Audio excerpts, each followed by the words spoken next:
বিষ্ণুই বলেন ওই ফেরেশতার সাইজ আমি দেখে এসেছি কত বড়, শোনো, যারা আল্লাহর আরশ বহন করবে। পুরো সাইজ বলা যাবে না। বিষ্ণুই বলেন ওই ফেরেশতার কানের লতি থেকে কাঁধ বরাবর। আপনার কানের লতি থেকে কাঁধ কতটুকু হবে? 4 আঙ্গুল 5 আঙ্গুল। বিষ্ণুই বলেন যে 8 জন ফেরেশতা কিয়ামতের দিন আল্লাহর আরশের পায়া ধরে থাকবে, ওই ফেরেশতাগুলোর কানের লতি থেকে কাঁধ বরাবর আসতে সবচেয়ে দ্রুতগামী যানবাহন, পৃথিবীতে সবচেয়ে দ্রুত চলে আলোর ফোটন।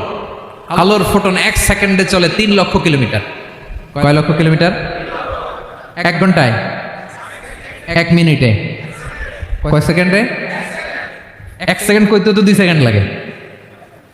1 সেকেন্ডে আলোর ফোটন, আলোর কণা ছুটে 3 লক্ষ কিলোমিটার বেগে। বিষ্ণুই বলেন এরকম যানবাহন দিয়ে, যেটা সেকেন্ডে 3 লক্ষ কিলোমিটার বেগে ছুটে, এরকম দ্রুত যদি কেউ ছুটে, তাহলে ওই ফেরেশতার কানের লতি থেকে কাঁধ বরাবর আসতে 700 বছর সময় লাগবে।